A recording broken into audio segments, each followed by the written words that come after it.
ಹೀಗೆ ಕಾಂತಿಯ ನೀವಾ ನಿನ್ನ ಕಣ್ಣೀಕ್ಷಿಸಲು ಪಾಪ ತಾನುಳಿಯುವುದೇ ಪಾಪವಾಗಿ.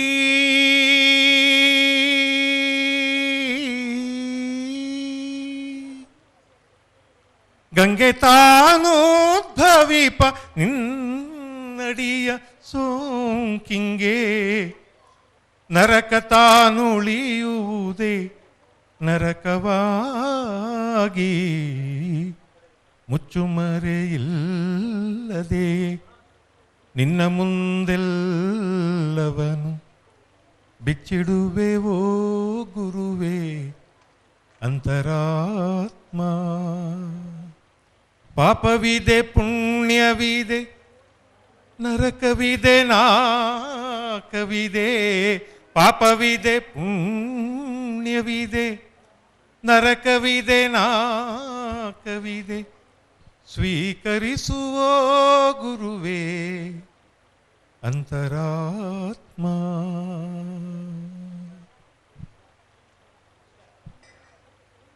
ಈ ಸಭೆಯಲ್ಲಿ ಆದಿಚುಂಚನಗಿರಿ ಮಹಾಸಂಸ್ಥಾನ ಮಠದ ಕೊಮ್ಮೇರಹಳ್ಳಿ ವಿಶ್ವಮಾನವ ಕ್ಷೇತ್ರದ ಪರಮ ಪೂಜ್ಯರು, ಚುಂಚನಗಿರಿ ಮಠದ ಅತ್ಯಂತ ಹಿರಿಯ ಗುರುಗಳು ಆದ ಪರಮ ಪೂಜ್ಯ ಶ್ರೀ ಶ್ರೀ ಪುರುಷೋತ್ತಮಾನಂದನಾಥ ಮಹಾಸ್ವಾಮಿಗಳವರು ಇಲ್ಲಿದ್ದಾರೆ. ಅವರ ಪಾದಾರವಿಂದಗಳಲ್ಲಿ ಭಕ್ತಿಪೂರ್ವಕವಾದ ನಮಸ್ಕಾರಗಳನ್ನು ಸಲ್ಲಿಸ್ತಿದ್ದೇನೆ. ನಾನು ಮೇಷ್ಟ್ರು. ಈ ವೃತ್ತಿಯ ಘನತೆಯನ್ನು ಬಹಳ ಅದ್ಭುತವಾಗಿ ನಾವೆಲ್ಲರೂ ಹೆಮ್ಮೆ ಪಡುವ ಹಾಗೆ ವಿಸ್ತರಿಸಿದ ಎತ್ತರಿಸಿದ ಮಹನೀಯರು ಡಾಕ್ಟರ್ ಗುರುರಾಜ್ ಕರ್ಜಗಿಯವರು. ಅವರು ಈ ಸಭೆಯಲ್ಲಿದ್ದಾರೆ.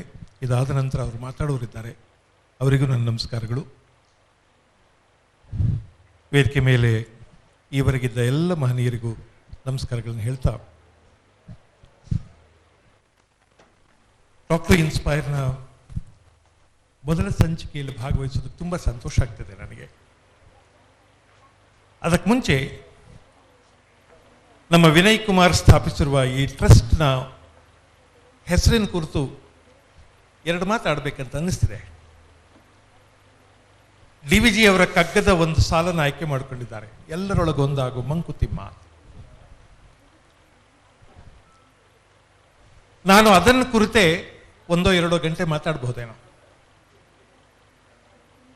ಅದೊಂದು ಬಹಳ ಅದ್ಭುತವಾದ ಪದ್ಯ. ಹುಲ್ಲಾಗು ಬೆಟ್ಟದಡಿ ಮನೆಗೆ ಮಲ್ಲಿಗೆಯಾಗು, ಕಲ್ಲಾಗು ಕಷ್ಟಗಳ ಮಳೆಯ ವಿಧಿಸುರಿಯೇ, ಬೆಲ್ಲ ಸಕ್ಕರೆಯಾಗು ದೀನ ದುರ್ಬಲರಿಂಗೆ, ಎಲ್ಲರೊಳಗೊಂದಾಗು ಮಂಕುತಿಮ್ಮ. ಈ ಕೊನೆಯ ಸಾಲಿದೆಯಲ್ಲ, ಮೊದಲ ಸಾಲುಗಳಲ್ಲಿ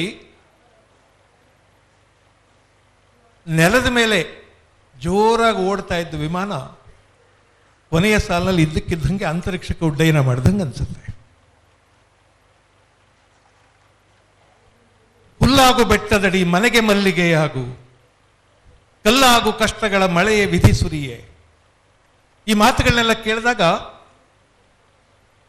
ನಾವೆಲ್ಲವೂ ಈ ಮಾತುಗಳನ್ನ ಕೇಳಿದ್ದೀವಿ ಅಂತ ಅನ್ನಿಸ್ಬಿಡುತ್ತೆ. ಇನ್ ಅದರ್ ವರ್ಡ್ಸ್, ಬೇರೆ ಮಾತುಗಳಲ್ಲಿ ಇದೇ ಅಭಿಪ್ರಾಯ ಕೇಳಿದ್ದೇವೆ. ಆದರೆ ಈ ಎಲ್ಲ ಮಾತುಗಳ ಸಮಾರೋಪ ರೂಪವಾಗಿ ಎಲ್ಲರೊಳಗೊಂದಾಗು ಅಂದಾಗ ಈ ಮಾತಿಗೆ ಬೇರೆಯದೇ ಒಂದು ಆಯಾಮ ಪ್ರಾಪ್ತವಾಗಿಬಿಡುತ್ತೆ. ನಾನು ವೇದಿಕೆ ಮೇಲೆ ಕೂತಿದ್ದಾಗ ಹಿರಿಯರಾದ ಪ್ರೊಫೆಸರ್ ಜಯಪ್ರಕಾಶ್ ಗೌಡರು ಹೇಳ್ತಾ ಇದ್ರು,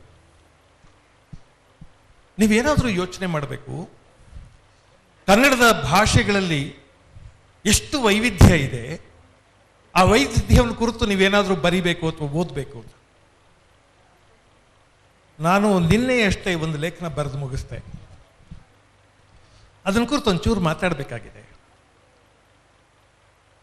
ನಾನು ಪ್ರೊಫೆಸರ್ ಗುರುರಾಜ್ ಕರ್ಜಗಿಯವರು ಅಥವಾ ಇಲ್ಲಿರುವ ಹಲವಾರು ಜನ ಪ್ರಪಂಚವನ್ನು ಸಾಕಷ್ಟೇ ನೋಡಿದವರು. ಜಗತ್ತಿನ ಹಲವಾರು ದೇಶಗಳನ್ನು ಹಲವಾರು ಬಾರಿ ಓಡಾಡಿದ್ದೇವೆ, ಸುತ್ತಿದ್ದೇವೆ. ಒಂದು ವಿಶೇಷ ಗಮನಿಸಲೇಬೇಕು ನಾವು, ಭಾರತ ದೇಶದಲ್ಲಿರುವಷ್ಟು ವೈವಿಧ್ಯವನ್ನು ಪ್ರಪಂಚದ ಯಾವ ಖಂಡದಲ್ಲೂ ದೇಶದಲ್ಲೂ ಕಾಣೋದಕ್ಕೆ ಸಾಧ್ಯವೇ ಇಲ್ಲ.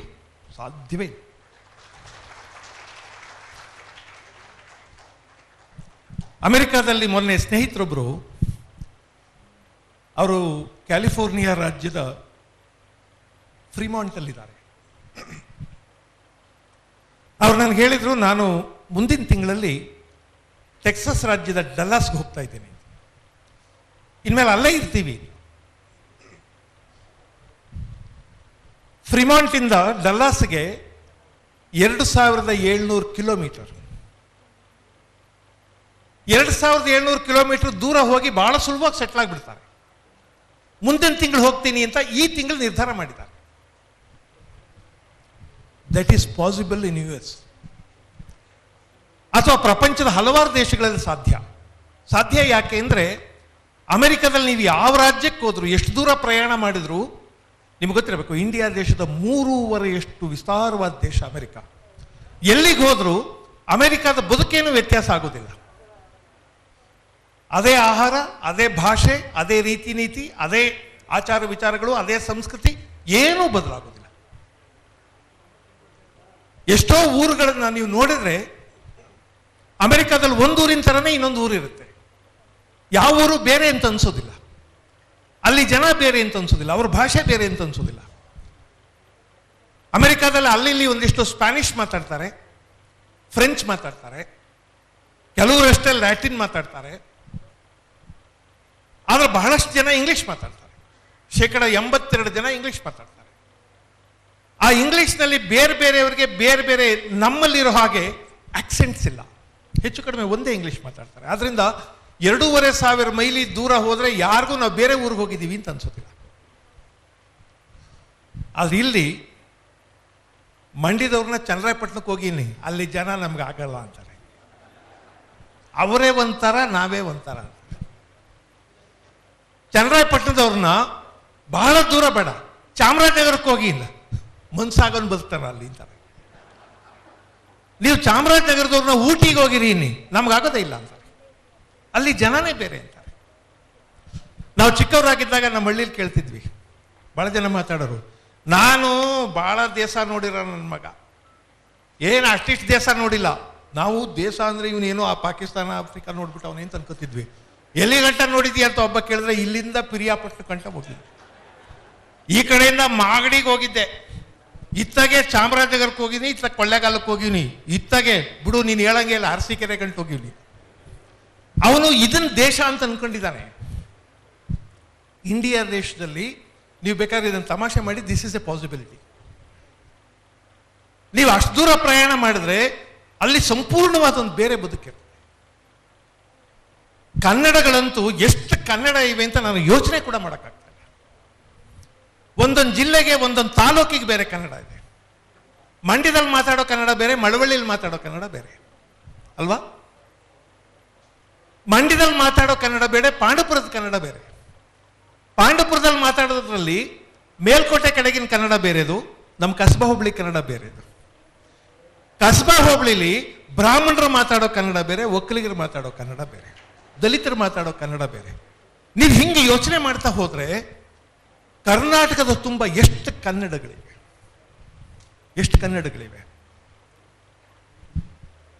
ತಮಾಷೆ ಸಾಕು.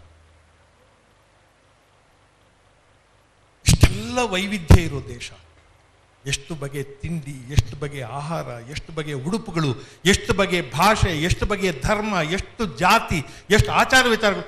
ಪ್ರಪಂಚದಲ್ಲಿರುವ ಭಾಷೆಗಳಲ್ಲಿ ಅರ್ಧಕ್ಕಿಂತ ಹೆಚ್ಚು ಭಾಷೆಗಳು ಬರೀ ಭಾರತ ದೇಶದಲ್ಲಿವೆ. ಕಾಠೇವಾಡದಲ್ಲಿ ಹಾಕುವಂತ ಉಡುಪನ್ನು ನೋಡಿದ್ರೆ ನಮಗೆ ಇವ್ರು ನಮ್ಮ ಗ್ರಹಕ್ಕೆ ಸೇರಿದವರಲ್ಲ ಜನ ಅಂತ ಅನ್ಕೋತೀವಿ, ನಮ್ಮ ಭೂಮಿಯವರೇ ಅಲ್ಲ ಇವರು ಅಂತ ಅನ್ಕೋತೀವಿ. ಇಷ್ಟೆಲ್ಲ ವೈವಿಧ್ಯ ಇರುವಂಥ ಭಾರತ ದೇಶಕ್ಕೆ ಬಂಧುಗಳೇ, ಈ ವೈವಿಧ್ಯವೇ ಭಾರತ ದೇಶದ ಶಕ್ತಿ ಅಥವಾ ದೌರ್ಬಲ್ಯ.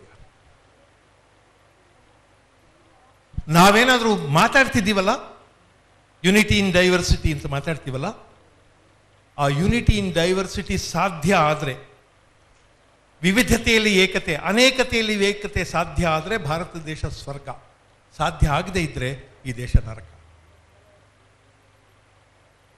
ಈ ದೇಶನ ಒಡೆಯೋದಕ್ಕೆ ಎಷ್ಟು ಎಷ್ಟು ಉಪಕರಣಗಳಿವೆ ನೋಡಿ. ಜಾತಿ, ಜಿಲ್ಲೆ, ಪ್ರಾದೇಶಿಕತೆ, ಭಾಷೆ ಯಾವುದ್ರಲ್ಲಿ ಬೇಕಾದ್ರೂ ಹೊಡೆದುಕೊಳ್ಬೋದು. ನಿಮಗೆ ಗೊತ್ತಿದೆ, ಇಂಡಿಯಾ ದೇಶವನ್ನು ಭಾಷೆಗಳ ಆಧಾರದ ಮೇಲೆ ರಾಜ್ಯಗಳನ್ನು ಮಾಡಬೇಕು ಅಂದಾಗ ನೆಹರು ಒಪ್ಪಿರಲಿಲ್ಲ. ನೆಹರು ಯಾಕೆ ಒಪ್ಪಿರಲಿಲ್ಲ ಅಂದ್ರೆ ಅವ್ರಿಗೆ ಯಾವಾಗಲೂ ಭಯ ಇತ್ತು, ಒಂದೊಂದು ಭಾಷೆಗೆ ಒಂದೊಂದು ರಾಜ್ಯ ಮಾಡಿದ್ರೆ ಇವ್ರ ಭಾಷೆ ಹೆಸರಿನಲ್ಲಿ ಕಿತ್ತಾಡೋಕೆ ಶುರು ಮಾಡ್ತಾರೆ ಅಂತ. ಅದಿರಲಿ, ಇಷ್ಟೆಲ್ಲ ವೈವಿಧ್ಯ ಇರುವಂಥ ದೇಶವನ್ನು ಒಂದು ಮಾಡದೇ ಇದ್ರೆ, ಈ ಎಲ್ಲ ವಿವಿಧತೆಯ ಜೊತೆ ಒಂದಾಗದೇ ಇದ್ರೆ ನಾವು ಬದುಕೋದಿಲ್ಲ. DVG ಅಂತ ದಾರ್ಶನಿಕನಿಗೆ ಇದು ತಲೆಯಲ್ಲಿದ್ದಿರಬೇಕು. ಎಲ್ಲರೊಳಗೊಂದಾಗು. ನಿಮಗೆ ಹೊಸ ಬದುಕಿನ ತುಯಿತಗಳು ಗೊತ್ತಾ, ಸೆಳೆತಗಳು ಗೊತ್ತಾ? ನಾವು ಅವರಲ್ಲ, ನಾವು ಅವರಲ್ಲ, ನಾವು ಅವರಲ್ಲ, ನಾವು ಅವರಲ್ಲ ಅಂತ ಜನ ಹೇಳ್ತಿದ್ದಾರೆ. ಈ ಜಾತಿಯವರು ನಾವು ಆ ಜಾತಿನಲ್ಲಿ ಉಪಜಾತಿ ಹುಡ್ಕೊಂಡು ನಾವು ಬೇರೆ ಅಂತಾರೆ. ಈ ಧರ್ಮದವರು ಆ ಧರ್ಮದಲ್ಲಿ ಉಪಧರ್ಮ ಹುಡ್ಕೊಂಡು ನಾವು ಬೇರೆ ಅಂತಾರೆ. ಈ ರಾಜ್ಯದವ್ರು ನಾವು ಬೇರೆ ಅಂತಾರೆ, ಈ ಜಿಲ್ಲೆಯವರು ನಾವು ಬೇರೆ ಅಂತಾರೆ. ಎಲ್ಲರೂ ನಾವು ಬೇರೆ, ನಾವು ಬೇರೆ, ನಾವು ಬೇರೆ ಅಂತಿದ್ದೀವಿ. ಇಂಡಿಯಾ ದೇಶದ ತುರ್ತು ಅಗತ್ಯ ಎಲ್ಲರೊಳಗೊಂದಾಗೋದು. ಎಲ್ಲರೊಳಗೊಂದಾಗಲಿಲ್ಲ ಅಂದರೆ ಈ ಅದ್ಭುತವಾದ ದೇಶ ಇಡೀ ಜಗತ್ತಿಗೆ ದಾರ್ಶನಿಕತೆಯನ್ನು, ನೈತಿಕತೆಯನ್ನು ಸಾರುವುದಕ್ಕೆ ಹೊರಟ ದೇಶ, ಅಥವಾ ಇಡೀ ಜಗತ್ತು ನೈತಿಕತೆಯಿಂದಾಗ ಯಾವ ದೇಶದ ಕಡೆಗೆ ಸೇರುತ್ತೋ ಆ ದೇಶ, ವಿಷಾದದಿಂದ ಹೇಳ್ತೀನಿ, ತಾನೇ ಆತ್ಮಹತ್ಯೆ ಮಾಡ್ಕೊಬಿಡುತ್ತೆ. ಎಲ್ಲರೊಳಗೊಂದಾಗುವುದು ಅನಿವಾರ್ಯ. ಅದರಿಂದ ವಿನಯ್ ಅವರನ್ನ ಪ್ರೀತಿಯಿಂದ ಅಭಿನಂದಿಸ್ತೀನಿ. ಸ್ವಲ್ಪ ಯಾಕೋ ಸಹಜವಾಗಿಲ್ಲ ಈ ಟೈಟಲ್ ಅಂತ ಅನ್ನಿಸ್ತದೋ. ಪದ್ಯದ ಸಾಲು ಟ್ರಸ್ಟ್ಗೆ ಯಾಕೋ ನಮ್ಮ ತಲೆಗೆ ತಕ್ಷಣ ಒಗ್ಗೋದಿಲ್ಲ. ಕಲ್ಪವೃಕ್ಷ, ಕಾಮಧೇನು ಅಂತೆಲ್ಲ ಹೆಸರಿಟ್ಕೊತಿದ್ರು ಟ್ರಸ್ಟ್ಗೆ. ನಾವು ಯಾಕೋ ಒಂದಾಗುವಂಥ ಒಂದು ಸೆಂಟೆನ್ಸ್ ಇಟ್ಕೊಂಡು ಅದನ್ನು ಟ್ರಸ್ಟ್ ಅಂತ ಮಾಡಿದಾಗ ತಟಕ್ಕಂತ ನಮ್ಮ ಮನಸ್ಸು ಸ್ವೀಕರಿಸೋದಿಲ್ಲ. ಆದರೆ ಈ ಆದರ್ಶನ ಮಾತ್ರ ಮನಸ್ಸು ಸ್ವೀಕರಿಸಬೇಕು.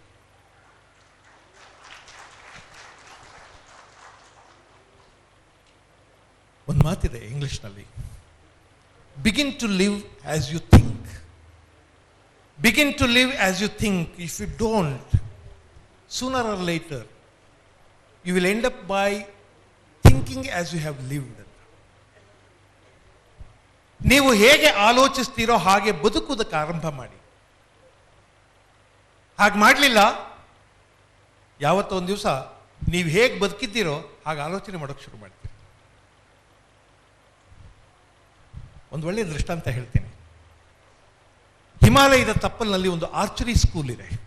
ಆರ್ಚರಿ ಅಂದರೆ ಧನುರ್ವಿದ್ಯಾಭ್ಯಾಸ ಕಲಿಸೋ ಶಾಲೆ ಅದು. ಆ ಶಾಲೆಗೆ ಯಾರೋ ಒಬ್ಬರು ಅವ್ರ ಮಗನನ್ನು ಸೇರಿಸೋದಕ್ಕೆ ಹೋದ್ರಂತೆ. ಅದು ಒಂದು ಕಾಡಿನ ಮಧ್ಯೆ ಇದೆ ಶಾಲೆ. ಹೋಗುವಾಗ ಒಂದು ವಿಶೇಷ ಗಮನಿಸಿದ್ರು. ಕಾಡಿನ ಮರಗಳ ಮೇಲೆ ಎಲ್ಲ ಕಡೆ ಗುಂಡಾಗಿ ಗುರುತು ಹಾಕಿದ್ದಾರೆ, ಸೊನ್ನೆಗಳನ್ನ ಬರೆದಿದ್ದಾರೆ. ಆ ಸೊನ್ನೆಯ ಮಧ್ಯಭಾಗಕ್ಕೆ ಸರಿಯಾಗಿ ಬಾಣಗಳನ್ನು ಹೊಡೆದಿದ್ದಾರೆ. ಟಾರ್ಗೆಟಿನ ಮಧ್ಯಭಾಗಕ್ಕೆ ಸರಿಯಾಗಿ ಬಾಣಗಳನ್ನು ಹೊಡೆದಿದ್ದಾರೆ. ಒಂದು ಬಾಣ ಗುರಿ ತಪ್ಪಿಲ್ಲ. ಅವ್ರಿಗೆ ಆಶ್ಚರ್ಯ ಆಯಿತು, ಎಷ್ಟು ಚೆನ್ನಾಗಿ ಬಾಣ ಪ್ರಯೋಗ ಮಾಡಿಸಿದ್ದಾರೆ ಮಕ್ಕಳಿಂದ, ಚೆನ್ನಾಗಿ ವಿದ್ಯೆ ಕಲಿಸಿದ್ದಾರೆ ಅಂತ ಕಾಣಿಸುತ್ತೆ. ಸರಿ, ಶಾಲೆಗೆ ಹೋದ್ರು, ಪ್ರಿನ್ಸಿಪಲ್ ಮೀಟ್ ಮಾಡಿದ್ರು. ನಮ್ಮ ಹುಡುಗನಿಗೆ ಆರ್ಚರಿಯಲ್ಲಿ ತುಂಬ ಆಸಕ್ತಿ ಇದೆ, ಅದರಿಂದ ದಯವಿಟ್ಟು ನಮ್ಮ ಮಗನ ನಿಮ್ಮ ಶಾಲೆಗೆ ಸೇರಿಸ್ಕೊಳ್ಳಿ. ಅವ್ರು ಒಪ್ಕೊಂಡಾಯ್ತು. ಅದಾದಮೇಲೆ ಅವ್ರ ತಂದೆ ಪ್ರಿನ್ಸಿಪಾಲ್ರಿಗೊಂದು ಮಾತು ಹೇಳಿದ್ರು. ನನಗೆ ಆಶ್ಚರ್ಯ ಆಗ್ತಾ ಇದೆ, ನಾನು ಬರೋ ದಾರಿಯಲ್ಲಿ ನೋಡ್ಕೊಂಡು ಬಂದೆ, ಎಲ್ಲಿಯೂ ಯಾರೂ ಗುರಿ ತಪ್ಪಿಲ್ಲ. ಗುರಿಯ ಮಧ್ಯಕ್ಕೆ, ಆ ಸೊನ್ನೆಗಳ ಮಧ್ಯಕ್ಕೆ ಸರಿಯಾಗಿ ಬಾಣ ಪ್ರಯೋಗ ಮಾಡಿದ್ದಾರೆ. ಅಷ್ಟು ಚೆನ್ನಾಗಿ ಬಾಣ ಪ್ರಯೋಗ ಕಲಿಸ್ತೀರಾ ನೀವು ಅಂತ ಪ್ರಿನ್ಸಿಪಲ್ ಹೇಳಿದ್ರು. ತಪ್ಪು ತಿಳ್ಕೊಬೇಡಿ, ನಾವು ಮುಂಚೆ ಸೊನ್ನೆ ಹಾಕಿ ಆಮೇಲೆ ಬಾಣ ಹೊಡೆಸಲಿಲ್ಲ. ಹುಡುಗರಿಗೆ ಬಾಣ ಬಿಡೋಕೆ ಹೇಳಿದ್ವಿ, ಅವರೆಲ್ಲೆಲ್ಲೋ ಬಿಟ್ಟರು, ಎಲ್ಲೆಲ್ಲಿ ಬಾಣ ನಾಟ್ಕೊಳ್ಳುತ್ತೆ ಅಲ್ಲೆಲ್ಲ ಸೊನ್ನೆ ಬರೆದಿದ್ದೀವಿ. We have come to that stage. ನಾವು ಏನೇನೋ ಮಾಡ್ತಿದ್ದೀವಿ, ನಾವೇನೇನೋ ಆಡ್ತಿದ್ದೀವಿ, ನಾವೇನೇನೋ ಹೇಳ್ತಿದ್ದೀವಿ, ನಾವೇನೇನು ಹೇಳ್ತೀವೋ ಅದಕ್ಕೊಂದು ತತ್ವ ಕಟ್ಕೊತಾ ಇದ್ದೀವಿ. ನಾವು ಮಾಡುವ ಎಲ್ಲ ಅನಾಚಾರಗಳಿಗೆ ಒಂದು ಫಿಲಾಸಫಿ ಕಟ್ತಾ ಇದ್ದೀವಿ. ಅದಕ್ಕೆ ಅವ್ರು ಹೇಳಿದರು, begin to live as you think. ನಿಮ್ಮ ಆಲೋಚನೆ ಇರುತ್ತಲ್ಲ, ಅದು ಶುದ್ಧವಾಗಿರುತ್ತೆ, ಪವಿತ್ರವಾಗಿರುತ್ತೆ. Begin to live as you think. ನಿಮ್ಮ ಆಲೋಚನೆ ಹೇಗೆ ಹೇಳುತ್ತೋ ಹಾಗೆ ಬದುಕೋಕೆ ಶುರು ಮಾಡಿಬಿಡಿ. ಹಾಗೆ ಬದುಕಲಿಲ್ಲ ಅಂದರೆ ನೀವು ಹೇಗೆ ಬದುಕಿದ್ದೀರೋ ಹಂಗೆ ನಿಮ್ಮ ಆಲೋಚನೆ ಶುರು ಆಗುತ್ತೆ. ತುಂಬ ಅಪಾಯಕಾರಿ ಅದು, ತುಂಬ ಅಪಾಯಕಾರಿ. ನಾವೆಲ್ಲರೂ ಈಗ ಆ ಹಂತಕ್ಕೆ ಬಂದಿದ್ದೀವೇನೋ ಅಂತ ಅನಿಸುತ್ತೆ. ನನಗೆ ತುಂಬ ಸಂತೋಷ ಆಗಿದೆ. ಮಂಡ್ಯದಂಥ ನಗರದಲ್ಲಿ ವಿನಯ್ ಅಂತ ಯುವಕ ಏನಾದರೂ ಜನಕ್ಕೆ ಹೇಳಬೇಕು ಅಥವಾ ಹೇಳಿಸ್ಬೇಕು ಅಂತ ಹೊರಟಿದ್ದಾರೆ. ನಿಮಗೆ ಗೊತ್ತಾ, ಹೇಳೋದು ಮೇಷ್ಟ್ರುಗಳಿಗಿರುವಂಥ ಬಹಳ ದೊಡ್ಡ ಪ್ರಿವಿಲೇಜ್. ನಾವು ಬಹಳ ದೊಡ್ಡ ವೋಕಲ್ ಕ್ಲಾಸ್ ಸಮಾಜದಲ್ಲಿ. The greatest privilege of a teacher is that he can go on speaking. And we have ready audience before, just in front of us. ಯಾವಾಗಲೂ ನಮ್ಗೆ ಆಡಿಯನ್ಸ್ ಇರ್ತಾರೆ. ನಮ್ಮನ್ನು ಬಿಟ್ಟರೆ ಸಮಾಜದಲ್ಲಿ ಜಾಸ್ತಿ ಮಾತಾಡೋರು politicians. But unfortunately they have lost their credibility. ಅವರು ವಿಶ್ವಾಸಾರ್ಹತೆ ಕಳೆದು ಹೋಗಿದೆ. ಅವರು ಇನ್ನೂ ಅಷ್ಟೋ ಇಷ್ಟೋ ಇಂಥ ಮಹನೀಯರಿಂದ ನಮ್ಮ ವಿಶ್ವಾಸಾರ್ಹತೆ ಇದೆ. ನಾನು ಯಾವಾಗಲೂ ಹೇಳ್ತಿರ್ತೇನೆ, any teacher should feel proud of his profession for the reason he has got a privilege to talk to people. He has got a privilege to address people always. ನಾನು ಅನ್ಕೊಳ್ಳೋದೇನು ಅಂದರೆ the quality of a teacher is that if you ask you to speak now, you should be ready to speak. His readiness to speak. ಯಾವಾಗಲೂ ಹೇಳೋದಕ್ಕೇನೋ ಇದೆ ಅಂತ ಅನ್ನಿಸ್ಬೇಕು. Something is boiling within to deliver. ಏನೋ ಕುದೀತಾ ಇದೆ, ಹೊರಗೆ ಹಾಕಬೇಕು ಅಂತ ಅನ್ನಿಸ್ಬೇಕು ಟೀಚರ್ಗೆ. ಬಹಳ ಹಿಂದೆ ಪ್ಲೇಟೋ ಹೇಳಿದ ಮಾತು ನೆನಪಾಗ್ತಾ ಇದೆ ನನಗೆ. Wise men speak because he has got something to say. Wise men speak because he has got something to say. Fools speak because he has to say something. ಹೇಳೋದಕ್ಕೆ ಏನೋ ಇದೆ ಅಂತ ಹೇಳೋದು ಬೇರೆ, ಏನಾರು ಒಂದು ಹೇಳೋದು ಅಂತ ಹೇಳೋದು ಬೇರೆ. ಸೊ ನಮಗೆ ಹೇಳೋದಕ್ಕೆ ಏನೋ ಒಂದು ಇರಬೇಕು. ಡಾಕ್ಟರ್ ಯು ಆರ್ ಅನಂತಮೂರ್ತಿಯವರು ಒಂದು ಬಹಳ ಸೊಗಸಾದ ಪುಸ್ತಕ ಬರೆದಿದ್ದಾರೆ. ಅದರ ಟೈಟಲ್ಲು ಮಾತು ಸೋತ ಭಾರತ. ದಯವಿಟ್ಟು ಓದಿ. ತುಂಬ ಜನ ಮಾತಾಡ್ತಿದ್ದೇವೆ, ಸಾರ್ವಜನಿಕವಾಗಿ ಬಹಳ ಮಾತಾಡ್ತಿದ್ದೀವಿ, ಆದರೆ we don't mean what we speak. ನಾವೇನು ಮಾತಾಡ್ತೀವೋ ಅದ್ರ ಬಗ್ಗೆ ಪ್ರಜ್ಞೆ ಇಲ್ಲ. ನೀವು ಬಸ್ಸಲ್ಲಿ, ರೈಲಲ್ಲಿ, ಬಸ್ ಸ್ಟ್ಯಾಂಡಲ್ಲಿ ಕೂತ್ಕೊಂಡು ಜನ ಮಾತಾಡ್ತಿರ್ತಾರೆ ನೋಡಿ, ನೋಡೋ ದುಡ್ಡು ಗಿಡ್ಡು ಕೇರ್ ಮಾಡೋದಿಲ್ಲ, ನಾನು ಗುಣ ಏನು ಇವನು ಒಬ್ಬನೇ ಇಷ್ಟಿದ್ರೆ ಅನ್ನಂಗೆ ಮಾತಾಡ್ತಾರೆ. ಆದರೆ ಕೇಳೋನಿಗೂ ಗೊತ್ತು ಇವನು ಸತ್ಯ ಹೇಳ್ತಾ ಇಲ್ಲ ಅಂತ, ಹೇಳೋನಿಗೂ ಗೊತ್ತು ನಾನು ಸತ್ಯ ಹೇಳ್ತಿಲ್ಲ ಅಂತ ಮಾತಾಡ್ತಿದ್ದೀವಿ. ನಮ್ಮಲ್ಲಿ ಪಾರ್ಲಿಮೆಂಟು ಅಸೆಂಬ್ಲಿಗಳನ್ನು, ನಮ್ಮ ಸಂವಿಧಾನ ಪಿತೃಗಳು ನಿರ್ಮಾಣ ಮಾಡಿದ್ದು ಯಾಕೆ ಅಂದರೆ ಅವು ಮಾತಾಡುವ ಮನೆಗಳು. Any issue of the country should have a place to debate. ಅದನ್ನು ಚರ್ಚೆ ಮಾಡೋದಕ್ಕೆ, ಮಾತಾಡೋದಕ್ಕೊಂದು ಜಾಗ ಇರಬೇಕು. ಅದನ್ನು ಕುರಿತು ಮಾತಾಡಬೇಕು. ಆಮೇಲೆ ಇನ್ನೊಬ್ಬರ ಅಭಿಪ್ರಾಯವನ್ನು ವ್ಯವಧಾನದಿಂದ, ತಾಳ್ಮೆಯಿಂದ ಕೇಳಬೇಕು. ಕೇಳಿ ಸಾಧ್ಯ ಆದರೂ ಉತ್ತರ ಕೊಡಬೇಕು. ಅನ್ಫಾರ್ಚುನೇಟ್ಲಿ ಆ ಮಾತಿನ ಮನೆಗಳು ಮಾತಿನಲ್ಲಿ ನಂಬಿಕೆ ಕಳ್ಕೊಂಡಿವೆ. ಅನಂತಮೂರ್ತಿಯವರು ಅದಕ್ಕೆ ಬರೀತಾರೆ, ಮಾತು ಸೋತ ಭಾರತ. ಬಹಳಷ್ಟು ಮಾತಾಡ್ತೀವಿ, ನಮ್ಮ ಮಾತಿನ ಬಗ್ಗೆ ನಮಗೆ ಯಾರಿಗೂ ಜವಾಬ್ದಾರಿ ಇಲ್ಲ. ಬಹಳ ಮುಖ್ಯವಾದದ್ದು, ಸಮಾಜದಲ್ಲಿ ಮಾತು ಜವಾಬ್ದಾರಿ ಕಳ್ಕೊಬಿಟ್ರೆ, ತಮಗೆ ಗೊತ್ತಿದೆ ಅಂತ ಕಾಣಿಸುತ್ತೆ, ಮನುಷ್ಯ ಎಷ್ಟೋ ಕಾಲ ಹೊಡೆದಾಡ್ಕೊಂಡು ಬಡ್ದಾಡ್ಕೊಂಡು ತಿನ್ಕೊಂಡು ಬದುಕಿದ್ದ. ನಾಗರಿಕತೆಯ ಯಾವುದೋ ಘಟ್ಟದಲ್ಲಿ ಒಂದು ಮಾತು ಕಂಡು ಹಿಡ್ಕೊಂಡ. ಮಾತಿನ ಬಹಳ ದೊಡ್ಡ ಸೌಂದರ್ಯ ಏನು ಅಂದರೆ, ಮಾತಿನ ಮುಖಾಂತರ ನೀವು ಯಾರನ್ನಾದರೂ ಒಲಿಸಿಕೊಳ್ಳಬಹುದು ಮತ್ತು ಯಾರನ್ನಾದರೂ ಒಪ್ಪಿಸಬಹುದು. ಬಹಳ ಕಾಲ ಹೊಡೆದಾಡಿದ್ದಾನೆ, ಬಹಳ ಕಾಲ ಜಗಳ ಆಡಿದ್ದಾನೆ.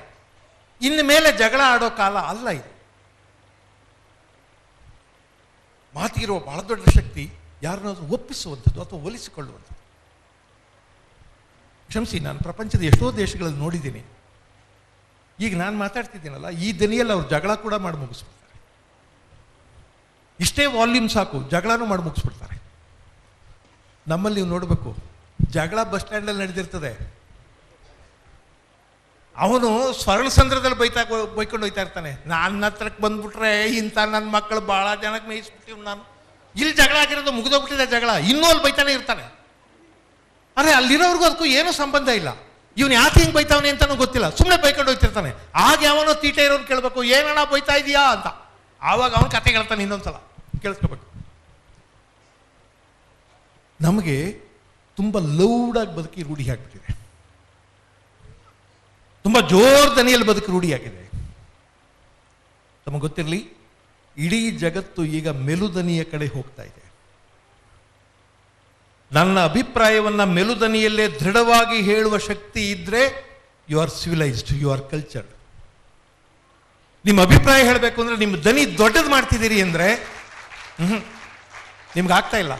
ಜಗಳ ಮಾಡದೆ, ಹೊಡೆದಾಟ ಆಡದೆ ನೀವು ನಿಮ್ಮ ಅಭಿಪ್ರಾಯಗಳನ್ನ ಹೇಳೋದಕ್ಕೆ ಸಾಧ್ಯ ಆಗಿಲ್ಲ ಅಂದ್ರೆ you are not matured enough, ನೀವು ಸಾಕಷ್ಟು ಪ್ರಬುದ್ಧರಲ್ಲ ಅಂತ ಅರ್ಥ. ನಮ್ಮಲ್ಲಿ ಮಾತಾಡೋದನ್ನು ಕೇಳಿದ್ದೀರಾ ನೀವು? ದೊಡ್ಡ ದೊಡ್ಡ ಜಾಗಗಳಲ್ಲಿ ಮಾತಾಡೋದನ್ನು ಕೇಳಿದ್ದೀರಾ? ಈ ನನ್ನ ಮಗನಿಗೆ ಮಾತು ಗೀತು ಆಗಲ್ಲ ಹಂಗೆ ಮಾತಾಡ್ತಿದ್ದಾರೆ ಅಂದರೆ ಅವ್ರು ಇನ್ನೂ ನಾಗರಿಕತೆಗೆ ಬಂದೇ ಇಲ್ಲ ಅಂತ. ಯಾಕಂದರೆ ಬಹಳ ಕಾಲ ಹೊಡೆದಾಡ್ಕೊಂಡೇ ಬದುಕಿದೆ. ಹೊಡೆದಾಡ್ಕೊಂಡು ಬದುಕಿದ್ದವರು ಈಗ ಮಾತಿಗೆ ಬಂದಿದ್ದಾರೆ. ಮಾತಿಗೆ ಬಂದವರು ಮತ್ತೆ ವಾಪಸ್ ಹೋಗ್ತಿದ್ದೀವಿ ಅಂದರೆ ಮತ್ತೆ ಅಲ್ಲಿಗೆ ಹೋಗ್ತೀವಿ ಅಂತ ಅರ್ಥ. ಅದರಿಂದ ಮಾತು ಮನುಷ್ಯ ಕಂಡುಕೊಂಡಂಥ ಅತ್ಯದ್ಭುತವಾದ ಆಯುಧ. ಅದಕ್ಕೆ ಅಲ್ಲಮಪ್ರಭು ಹೇಳಿದ್ದು ಬಹುಶಃ ಅಷ್ಟು ಚೆನ್ನಾಗಿ ಯಾರೂ ಹೇಳಲಿಕ್ಕಿಲ್ಲ ಅಂತ ಕಾಣಿಸುತ್ತೆ. ಮಾತೆಂಬುದು ಜ್ಯೋತಿರ್ಲಿಂಗ. ಜ್ಯೋತಿರ್ಲಿಂಗ which is inclusive of everything. ಯಾವುದು ಎಲ್ಲವನ್ನೂ ಒಳಗೊಳ್ಳುತ್ತದೋ ಅದು ಜ್ಯೋತಿರ್ಲಿಂಗ. ಎಲ್ಲವನ್ನು ಅಂದರೆ ಜಗತ್ತಿನ ಎಲ್ಲವನ್ನು, ದಿ ಹೋಲ್ ಕಾಸ್ಮಾಸ್ ಯಾವುದು ಒಳಗೊಳ್ಳುತ್ತೋ ಅದು ಜ್ಯೋತಿರ್ಲಿಂಗ. ಮಾತೆಂಬುದು ಜ್ಯೋತಿರ್ಲಿಂಗ ಅಂದರು. ನಮ್ಮಲ್ಲಿ ಸರಸ್ವತಿಯನ್ನ ವಾಣಿ ಅಂತ ಕರೀತಾರೆ. ವಾಣಿ ಅಂದರೆ ಮಾತು ಅಂತ ಅರ್ಥ. ಮಾತಿನ ದೇವತೆ ಅವಳು. ಶ್ರೀವಾಗ್ದೇವಿಗೆ ಶಬ್ದದಿನ್ ಅವಾವಿಂದ್ರಿಯದ ವಿಷಯಮಂ ಶ್ರೋತ್ರದೊಳುದ್ಭಾವಿಪ ನಿರ್ಮಲ ಮೂರ್ತಿಗೆ ಇಳಾವಂದ್ಯಗೆ ಶಾಸ್ತ್ರ ಮುಖದೊಳು ಅವನತನಪ್ಪೆಂ ಅಂತ ಬರೀತಾನೆ ಕೇಶಿರಾಜ. ಶ್ರೀವಾಗ್ದೇವಿಗೆ ಶಬ್ದದಿನ್ ಅವಾವಿಂದ್ರಿಯದ ವಿಷಯಮಂ, ಎಲ್ಲ ಇಂದ್ರಿಯಗಳ ವಿಷಯವನ್ನ ಶ್ರೋತ್ರೇಂದ್ರಿಯದಲ್ಲಿ ಉದ್ಭವಿಸುವಂಥವಳು ವಾಗ್ದೇವಿ, ಸರಸ್ವತಿ. ಅದರಿಂದ ಮಾತಿನ ಪಾವಿತ್ರ್ಯ ಹಾಳಾಗೋಗ್ಬಿಟ್ರೆ ಸಮಾಜದಲ್ಲಿ ಸಮಾಜದ ಶೀಲ ಹಾಳಾಗೋಗ್ಬಿಡುತ್ತೆ ಅಂತ ಅರ್ಥ. ಇನ್ನೊಂದು ವಿಷಯ ಪ್ರಸ್ತಾಪ ಮಾಡಿಬಿಡ್ತೀನಿ. ನನ್ನ ಮಾತಿನ ಲಹರಿ ಎಲ್ಲಿ ಹೋಗುತ್ತೋ ಅಲ್ಲಿ ಮಾತಾಡಬೇಕು ಅಂತಿದ್ದೀನಿ ಇವತ್ತು. ನಾನು ಮೇಷ್ಟ್ರಾಗಿದ್ದವನು ಬಹಳ ಕಾಲ. ನಾನು ರಿಟೈರ್ ಆದ ದಿವಸ ಐ ವಾಸ್ ರಿಯಲಿ ಥಿಂಕಿಂಗ್, ಪರವಾಗಿಲ್ಲ, comparatively I am A good teacher. ಏನು ಅಂಥ ತೆಗೆದಾಕೋ ಮೇಷ್ಟ್ರಲ್ಲ, ಬಹಳ ದೊಡ್ಡ ಮೇಷ್ಟ್ರ ಅಲ್ಲದೆ ಇರ್ಬೋದು. ಗುರುರಾಜ್ ಕರ್ಜಗಿ ಇವರಂಥ ಅದ್ಭುತವಾದ ಮೇಷ್ಟ್ರಲ್ಲ ನಾನು. ಆದರೆ comparably a better teacher, not ಬ್ಯಾಡ್.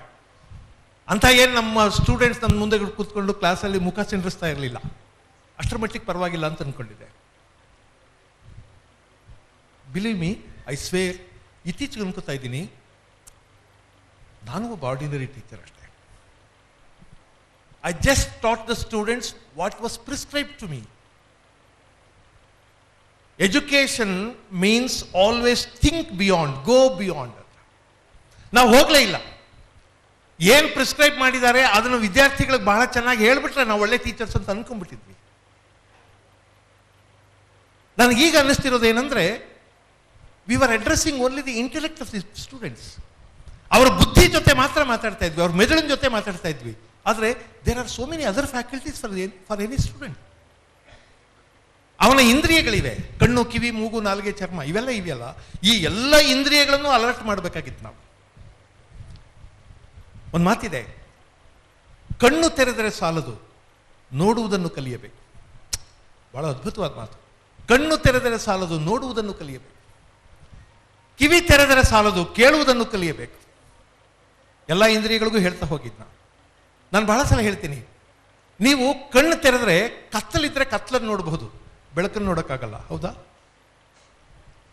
ಕತ್ತಲಿದ್ರೆ ಕತ್ತಲು ನೋಡಬಹುದು, ಕತ್ತಲು ಕಪ್ಪು ಕಾಣಿಸುತ್ತೆ, ಅದ್ರ ಬೆಳಕು ಕಾಣಿಸಲ್ಲ. ಬೆಳಕಿನ ಸೋರ್ಸ್ ಕಾಣಿಸುತ್ತೆ, ಲೈಟ್ ಸೋರ್ಸ್ ಕಾಣಿಸುತ್ತೆ, ಅದ್ರ ಲೈಟ್ ಕಾಣಿಸಲ್ಲ. ಯಾಕೆಂದ್ರೆ ಬೆಳಕಾಗ್ತಿದ್ದಂಗೆ ಎಲ್ಲರೂ ಕಾಣಿಸೋಕೆ ಶುರು ಆಗ್ಬಿಡ್ತಾರೆ. ಏನೇನೋ ಕಾಣಿಸ್ತಿರುತ್ತೆ, ಬೆಟ್ಟ ಗುಡ್ಡ ಮರ ಗಿರಿ ಜರಿ ತೊರಿ ಏನೇನೋ ಕಾಣಿಸೋಕೆ ಶುರು ಆಗುತ್ತೆ. ನಾವು ಬೆಳಕನ್ನೇ ನೋಡೋದಿಲ್ಲ, ಬೆಳಕಿನಲ್ಲಿ ಏನೇನೋ ಕಾಣಿಸ್ತಿರುತ್ತೆ.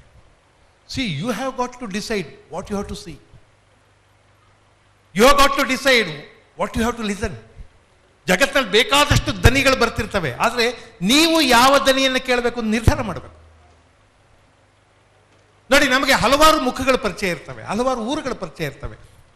ನಾವು ಕಾರಲ್ಲಿ ಹೋಗ್ತಿರುವಾಗ ಸುಮ್ಮನೆ ಒಂದ್ಸಲ ನೋಡಿದ್ರೆ ಮಂಡ್ಯ ಬಂತು ಅಂತೀವಿ, ರಾಮನಗರ ಬಂತು ಅಂತೀವಿ, ಚನ್ನಪಟ್ಟಣ ಬಂತು ಅಂತೀವಿ, ಬಿಡದಿ ಬಂತು ಅಂತೀವಿ. ಪರಿಚಯ ಇದೆ. ನಮ್ಮ ಕಣ್ಣಿಗೆ ಆ ಊರಿನ ಕೆಲವು ನೆನಪುಗಳಿವೆ. ಯೋಚನೆ ಮಾಡಿ, ನಮ್ಮ ಕಿವಿಗಳಿಗೆ ನೆನಪುಗಳಿದಾವ? ಎಷ್ಟು ನೆನಪಿರಬಹುದು ಅಂದರೆ, ಯಾರ್ದೋ ದನಿ ಕೇಳಿದ್ರೆ ಇದು ಜಯಪ್ರಕಾಶ್ ಗೌಡ್ರ ದನಿ ಅಂತ ಗೊತ್ತಾಗುತ್ತೆ, ಇದು ವಿನಯ್ ದನಿ ಅಂತ ಗೊತ್ತಾಗುತ್ತೆ. ಆದರೆ ಇನ್ನೂ ದನಿಗಳಿವೆ. ಸರಿ ಗ ಮ ಪದ ನೀ ಸ. ಈಗ ಈ 7 ಸ್ವರಗಳಲ್ಲಿ ಸಾದ ಸ್ಥಾನ ಸರಿಯಾಗಿ ನೆನಪಿದೆಯಾ ನಿಮಗೆ? ಸ ಸ ಅನ್ನೋದನ್ನ ರೀ ಅಂದರೆ ನೀವು ಇದು ರೀ ಅಲ್ಲ ಸಾ ಅಂತ ಗುರುತಿಡಿತೀರಾ? ಪ ಅನ್ನೋದನ್ನ ನೀವು ಅದೇ ದನಿಯಲ್ಲಿ ದ ಅಂದ್ರೆ ಇದು ಪಾ ಹೊರತು ದ ಅಲ್ಲ ಅಂತ ಗುರುತು ಹಿಡಿತೀರಾ? ಗೊತ್ತಿರಲ್ಲ. ಸಂಗೀತಜ್ಞರಿಗೆ ಯಾವುದೇ ಸ್ವರ ಯಾವ ರೂಪದಲ್ಲಿ ಹಾಕೊಂಡು ಬಂದರೂ ಗೊತ್ತಾಗುತ್ತೆ. ನಿಮ್ಗೆ ನೋಡಿ, ಯಾರನ್ನಾದ್ರೂ ಒಬ್ರು ಪರಿಚಯ ಇದ್ರೆ ಅವ್ರು ಏನು ವೇಷ ಕಟ್ಕೊಂಡು ಬಂದರೂ ಗೊತ್ತಾಗುತ್ತೆ, ಅವ್ರು ಸೂಟ್ ಹಾಕೊಂಡು ಬಂದರೂ ಗೊತ್ತಾಗುತ್ತೆ, ಜುಬ್ಬ ಹಾಕೊಂಡು ಬಂದರೂ ಗೊತ್ತಾಗುತ್ತೆ, ಮೀಸೆ ಕಟ್ಕೊಂಡ್ರೆ ರುಮಾಲ್ ಹಾಕೊಂಡ್ರೆ ಗೊತ್ತಾಗುತ್ತೆ. ಹಾಗೆ ಒಂದು ಸಂಗೀತದ ಸ್ವರ ಯಾವ ಹೆಸರಿನಲ್ಲಾದ್ರೂ ಬರಲಿ ಗೊತ್ತಾಗ್ಬೇಕು ನಿಮಗೆ. ಗೊತ್ತಾಗತ್ತಾ? ಗೊತ್ತಿದ್ರೆ ನಿಮ್ಮ ಕಿವಿಯ ನೆನಪುಗಳು ಸ್ಪಷ್ಟ ಇವೆ ಅಂತ. ಈ ಜಗತ್ತಿನಲ್ಲಿ ಏನೇನೋ ಗದ್ದಲ ನಡೆಯುತ್ತೆ, ಆದರೆ ನೀವು ಯಾವುದನ್ನು ಕೇಳಬೇಕು ಅಂತ ಡಿಸೈಡ್ ಮಾಡ್ಕೊಂಡು ಅದನ್ನು ಕೇಳ್ತೀರಾ? ಕೇಳೋಕ್ಕಾಗ್ತಿಲ್ಲ ಅಂದರೆ ನಿಮ್ಮ ಕಿವಿ ಏನನ್ನು ಡಿಸೈಡ್ ಮಾಡಲ್ಲ, ಬಂದ ದನಿಗಳಿಗೆಲ್ಲ ಬಾಗಿಲು ತೆಗೆದಿದೆ ಅಂತ ಅರ್ಥ. ನಮ್ಮ ಮನಸ್ಸು ಬಂದ ಆಲೋಚನೆಗಳಿಗೆಲ್ಲ ಬಾಗಿಲು ತೆಗೆದ್ರೆ, ನಮ್ಮ ಕಿವಿ ಬಂದ ದನಿಗಳಿಗೆಲ್ಲ ಬಾಗಿಲು ತೆಗೆದ್ರೆ, ನಮ್ಮ ಬಾಯಿ ಆಡ್ಬೇಕನ್ಸಿದ್ದನ್ನೆಲ್ಲ ಆಡಿದ್ರೆ ಎಷ್ಟು ಅಸಹ್ಯವಾಗಿರುತ್ತಲ್ವಾ? ಸೊ ನಾನು ಯೋಚನೆ ಮಾಡ್ತಾ ಇದ್ದೀನಿ, ಆಸ್ ಎ ಟೀಚರ್ ನಮ್ಮ ವಿದ್ಯಾರ್ಥಿಗಳಿಗೆ ನಾವು ಇದನ್ನು ಹೇಳ್ಕೊಡ್ಬೇಕಾಗಿತ್ತು. ಅವರ ಎಲ್ಲ ಇಂದ್ರಿಯಗಳನ್ನು ಅಲರ್ಟ್ ಮಾಡಬೇಕಾಗಿತ್ತು. ಅದಕ್ಕಿಂತ ಹೆಚ್ಚಾಗಿ ಜಗತ್ತಿನಲ್ಲಿ ಬಹಳ ಮುಖ್ಯವಾದದ್ದು ಯಾವುದು ಅಂದರೆ ನಾಲೆಡ್ಜ್ ಅಂತ ಹೇಳ್ಕೊಡ್ಬೇಕಾಗಿತ್ತು, ಜ್ಞಾನ ಅಂತ ಹೇಳ್ಕೊಡ್ಬೇಕಾಗಿತ್ತು. ಇಡೀ ದೊಡ್ಡದೊಂದು ಸಮುದಾಯ ದುಡ್ಡಿನ ಹಿಂದೆ ಬಿದ್ದುಬಿಟ್ಟಿದೆಯಲ್ಲ, ನಾವೆಲ್ಲೋ ಒಂದು ಕಡೆ ನಾವು ಮೇಷ್ಟ್ರಗಳ ಜವಾಬ್ದಾರಿ ಅಂತ ಅನ್ಸೋದಿಲ್ವ ನಮಗೆ? ದೊಡ್ಡ ದೊಡ್ಡ ಕಾಲೇಜ್ಗಳಲ್ಲಿ ನಮ್ಮ ವಿದ್ಯಾರ್ಥಿಗಳಿಗೆ ಎಷ್ಟೆಷ್ಟು ಸಂಬಳ ತಗೋತಾ ಇದ್ದಾರೆ ಅಂತ ಸ್ಕ್ರೋಲ್ ಮಾಡಿ ಹಾಕ್ತಾರಲ್ಲ, ಸಂಕೋಚ ಆಗ್ಬಾರ್ದ ನಮಗೆ? ಯೂನಿವರ್ಸಿಟಿಗಳ ಮೋಟೋ ಅದಲ್ಲ, ನಿಮಗೆ ಸಂಬಳ ಕೊಡಿಸೋದಲ್ಲ, ಜ್ಞಾನ ಹಂಚೋದು. ನಾವು ಜ್ಞಾನ ಕೊಡ್ತಿದ್ದೀವಿ ಅಂತ ಹೇಳಬೇಕಾಗಿತ್ತೆ ಹೊರತು ನಾವು ಕೆಲಸ ಕೊಡಿಸ್ತಿದ್ದೀವಿ ಅಂತ ಹೇಳಬಾರ್ದಾಗಿತ್ತು. Do you think we are responsible enough? ನಮ್ಮ ಕೆಲಸ ಬಿಟ್ಟು ಬೇರೇನೋ ಮಾಡ್ತಾ ಇದ್ದೀವಿ, ನಮ್ಮ ಮಕ್ಕಳನ್ನ ಹಣಕ್ಕೆ ಛೂ ಬಿಡ್ತಾ ಇದ್ದೀವಿ. ನಿಮ್ಗೆ ಗೊತ್ತಿರಲಿ, there is something called a qualitative life. ಗುಣಾತ್ಮಕ ಬದುಕು ಅಂತಾರೆ. ನಾವೀಗ ಕ್ವಾಂಟಿಟೇಟಿವ್ ಲೈಫ್ನಲ್ಲಿ ಇಂಟ್ರೆಸ್ಟ್ ನಮಗೆ. How big is your car, how big is your bank balance, how big is your house where you are living in. ಅದರ ಮೇಲೆ ಒಬ್ಬ ಮನುಷ್ಯನ ಯೋಗ್ಯತೆ ನಿರ್ಧಾರ ಆಗುತ್ತೆ. ಡಾಕ್ಟರ್ ಕರ್ಜಗಿಯವರು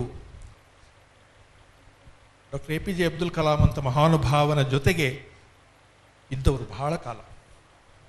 ಅವರ ಪರಸ್ಪರ ಒಡನಾಟದ ನೆನಪುಗಳನ್ನ ಅವ್ರು ಹೇಳಿ ಯಾರು? ಅವರೊಂದು ಮಾತು ಹೇಳ್ತಾರೆ. ಡಾಕ್ಟರ್ APJ ಅಬ್ದುಲ್ ಕಲಾಂ ಒಂದು ಮಾತು ಹೇಳ್ತಾರೆ, ಮೈ ಬಣ್ಣದ ಮೇಲೆ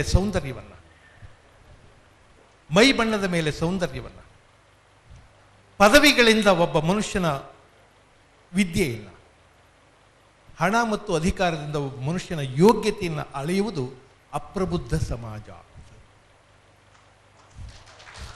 ಒಂದು ಸಮಾಜ ಅಪ್ರಬುದ್ಧವಾಗಿದ್ದರೆ ಮೈ ಬಣ್ಣದಿಂದ ಒಬ್ಬರ ಸೌಂದರ್ಯ ಅಳಿಬೇಕಾಗಿರಲಿಲ್ಲ, ಅಥವಾ ಆಕಾರದಿಂದ ಒಬ್ಬರ ಸೌಂದರ್ಯ ಅಳಿಬೇಕಾಗಿರಲಿಲ್ಲ. ಕಪ್ಪಗಿರೋರೆಲ್ಲ ಚೆನ್ನಾಗಿರಲ್ಲ, ಬೆಳ್ಳಗಿರೋರೆಲ್ಲ ಚೆನ್ನಾಗಿರ್ತಾರೆ. ನಾನು ನಮ್ಮ ವಿದ್ಯಾರ್ಥಿಗಳಿಗೆ ಭಾಳ ಸಲ ಹೇಳ್ತಿದ್ದೆ, ಎಷ್ಟೋ ಜನ ಮಕ್ಕಳಿಗೆ ನಾವು ಕಪ್ಪು ಬಿಳಿ ಅನ್ನುವಂಥ ಕಾಂಪ್ಲೆಕ್ಸ್ಗಳಿಂದ ಹೊರಗೆ ಬರೋಕ್ಕಾಗಲ್ಲ. ನಾನು ಅವ್ರಿಗೆ ಹೇಳ್ತಾ ಇದ್ದೆ, ಹೆಚ್ಚಂದ್ರೆ 5, 6, 7, 8 ವರ್ಷ ಅಪ್ಪ ನೀನು ಕಪ್ಪಗೋ ಬಿಳಗೋ ಇದೆಯಾ ಅನ್ನೋದು. ಇದನ್ನು ದಾಟಿ ಹೋದ್ಮೇಲೆ what you are, how knowledgeable you are is very important. What it matters is your knowledge. ನೀನು ಬಿಳಿ ಬಣ್ಣ ಕಪ್ಪು ಬಣ್ಣ ಏನು ಪ್ರಯೋಜನಕ್ಕೆ ಬರಲ್ಲ. ಎಷ್ಟೋ ಜನ ಕಪ್ಪಗಿರೋರು ಕೆಳಗಡೆ ಬಿಳಿಯವ್ರು ಕೆಲಸ ಮಾಡ್ತಿರ್ತಾರಲ್ವಾ, ಅದರಿಂದ ಬೆಳಗ್ಗೆ ಕಪ್ಪಿಗೆ ಅದೇನಪ್ಪ ಪ್ರಯೋಜನ. ಆದರೆ ಯೌವನದ ಒಂದು ಅವಸ್ಥೆಯಲ್ಲಿ ನಮ್ಮೆಷ್ಟೋ ಮಕ್ಕಳ ಎಲ್ಲ ಕಾಂಪ್ಲೆಕ್ಸ್ಗಳು ಬಣ್ಣ ಸುತ್ತಾನೇ ತಿರುಗ್ತಿರ್ತವೆ. ಅಥವಾ ಆ ಹುಡುಗ ಚೆನ್ನಾಗಿದ್ದಾನೆ, ನಾನು ಚೆನ್ನಾಗಿಲ್ಲ, ಅವ್ನು ಬೆಳಗಿದ್ದಾನೆ, ನಾನು ಕಪ್ಪಗಿದ್ದೀನಿ, ನೋಡಿ ಅವ್ನು ದಪ್ಪಕ್ಕಿದ್ದಾನೆ, ನಾನು ಸಣ್ಣಕ್ಕಿದ್ದೀನಿ, ಇದರಲ್ಲೇ ಸಾಯ್ತಾ ಇರ್ತಾರೆ. ಆಮೇಲೆ ಪದವಿಗಳಿಂದ ವಿದ್ಯೆಯನ್ನು ಅಳಿಬಾರ್ದು ಅಂತಾರೆ ಅಬ್ದುಲ್ ಕಲಾಂ. ಬರ್ನಾಡ್ ಶಾ ಹೇಳಿದೊಂದು ಮಾತು, you can have bunches of degrees in front of your name and still remain an idiot ಅಂತ. ನಿಮ್ಮ ಹೆಸರಿನ ಮುಂದೆ ಗೊಂಚಲು ಡಿಗ್ರಿಗಳನ್ನ ಇಟ್ಟುಕೊಂಡು ಕೂಡ ನೀನು ಮೂರ್ಖನಾಗಿಯೇ ಉಳಿದಿರಬಹುದು, ಸಾಧ್ಯ ಇದೆ. You can have bunches of degrees in front of your name and still remain an idiot, ಸಾಧ್ಯ ಇದೆ. ಆದ್ದರಿಂದ ಪದವಿಗಳಿಂದ ಒಬ್ಬ ಮನುಷ್ಯನ ವಿದ್ಯೆಯನ್ನು ಅಳಿಯೋಕ್ಕಾಗೋದಿಲ್ಲ. ಮತ್ತೆ ಅಧಿಕಾರ ಮತ್ತು ಹಣದಿಂದ ಒಬ್ಬ ಮನುಷ್ಯನ ಯೋಗ್ಯತೆ ನಿರ್ಧಾರ ಆಗ್ತಾ ಇದೆ ಅಂದರೆ ಅದು ಅಪ್ರಬುದ್ಧವಾದ ಸಮಾಜ. ನಾವು ಅದನ್ನು ಮಾಡ್ತಿದ್ದೀವ ಯೋಚನೆ ಮಾಡಿ, ನಿಮಗೆ ಅರ್ಥ ಆಗುತ್ತೆ. ನಿಮ್ಮ ಎದುರಿಗೆ ಉದಾಹರಣೆಗಳಿವೆ, ನಾವು ಪ್ರಬುದ್ಧರೋ ಅಪ್ರಬುದ್ಧರೋ ಅಂತ ಗೊತ್ತಾಗುತ್ತೆ. ಒಂದು ಸಣ್ಣ ತಮಾಷೆ ಉದಾಹರಣೆ ಹೇಳ್ತೀನಿ. S Janaki, P B Srinivas, S P Balasubrahmanyam, Balamurali Krishna, Lata Mangeshkar, ಇವರೆಲ್ಲರ ಬಗ್ಗೆ ನನಗೆ ಅಗಾಧವಾದ ಗೌರವ ಮತ್ತು ಪೂಜ್ಯ ಭಾವನೆ. ಎಂಥ ಚೈತನ್ಯಗಳಲ್ವಾ. ಎಷ್ಟೋ ಜನ ಮುಖ್ಯಮಂತ್ರಿಗಳು ಹೋಗ್ತಾರೆ, ಪ್ರಧಾನಮಂತ್ರಿಗಳು ಬರ್ತಾರೆ ಹೋಗ್ತಾರೆ, ದುಡ್ಡಿರೋರು ಶ್ರೀಮಂತರು ಅವರು ಬರ್ತಾರೆ ಹೋಗ್ತಾರೆ. ಆದರೆ ಒಂದು ಲತಾ ಮಂಗೇಶ್ಕರ್ ವಾಯ್ಸ್, ಒಂದು ಎಸ್ ಪಿ ಬಾಲಸುಬ್ರಹ್ಮಣ್ಯಂ, ಒಂದು ಎಸ್ ಜಾನಕಿ, ಒಂದು ಪಿ ಬಿ ಶ್ರೀನಿವಾಸ್ ಜಗತ್ತಿನಲ್ಲಿ ಆವಾಗವಾಗ ಸಂಭವಿಸೋದಿಲ್ಲ. ಇವರು ಒಂದು ಇಡೀ ದೇಶಕ್ಕೆ ಒಬ್ಬರೋ ಇಬ್ಬರೋ ಇರ್ತಾರೆ ಆ ಥರದ್ದು. ಇಡೀ ದೇಶಕ್ಕೆ ಒಂದೇ ಎಸ್ ಜಾನಕಿ, ಒಂದೇ ಲತಾ ಮಂಗೇಶ್ಕರ್, ಒಂದೇ ಎಸ್ ಪಿ ಬಾಲಸುಬ್ರಹ್ಮಣ್ಯಂ. ಎಂಥ ಅದ್ಭುತವಾದ ಚೇತನಗಳಲ್ವಾ ಅವು. ನಾನು ಹೇಳ್ತಾ ಇದ್ದೆ, ಎಸ್ ಜಾನಕಿ ಅವ್ರ ಬಗ್ಗೆ ಯೋಚನೆ ಮಾಡ್ರಪ್ಪ. ಒಂದು ಜೀವಮಾನದ ಅವಧಿಯಲ್ಲಿ ಆ ತಾಯಿ 47,000 ಹಾಡುಗಳನ್ನ ಹಾಡಿದ್ದಾರೆ. 17 ಭಾಷೆಯಲ್ಲಿ ಹಾಡಿದ್ದಾರೆ. 17 ಭಾಷೆಯಲ್ಲಿ 47,000 ಹಾಡುಗಳನ್ನು ಹಾಡಿದ್ದಾರೆ. ಯಾವ ಭಾಷೆಯವರಿಗೂ ಇದು ಹೊರಗಿನ ಭಾಷೆಯ ಒಬ್ಬ ಗಾಯಕಿ ಹಾಡಿದ್ದು ಅಂತ ಅನಿಸೋದಿಲ್ಲ. 47,000 ಹಾಡುಗಳು, ಎಲ್ಲ ಭಾವಗಳು. ಅದು ಶೃಂಗಾರ ಇರಬಹುದು, ಅದು ರೋಷ ಇರಬಹುದು, ಅದು ಕ್ರೋಧ ಇರ್ಬೋದು, ಅದು ಹಾಸ್ಯ ಇರ್ಬೋದು, ಅದು ಬೀಭತ್ಸ ಭಾವ ಇರ್ಬೋದು, ಅದು ಶಾಂತ ಭಾವ ಇರ್ಬೋದು. ಯಾವ ಭಾವದ ಹಾಡುಗಳು, ಎಲ್ಲ ಭಾವದ ಹಾಡುಗಳನ್ನ ಹಾಡಿದ್ದಾರೆ. 47,000 ಹಾಡುಗಳು. ಹಾಗಂತ ನನ್ನ ಸ್ನೇಹಿತರೊಬ್ಬರು PhD ಅವ್ರಿಗೆ ಹೇಳ್ತಾ ಇದ್ದೆ, 47,000 ಹಾಡುಗಳನ್ನ ಒಂದು ಜೀವಮಾನದಲ್ಲಿ ಹಾಡಿದ್ದಾರೆ ಅವ್ರ ತಾಯಿ ಅಂದರೆ ಅವ್ನ ತಕ್ಷಣ ಹೇಳಿದ್ದು, 47,000 ಹಾಡು, ಒಂದು ಹಾಡು 10,000 ಅಂದ್ರೂ ಎಷ್ಟು ದುಡ್ಡು ಆಗೋಯ್ತು ಗುರು.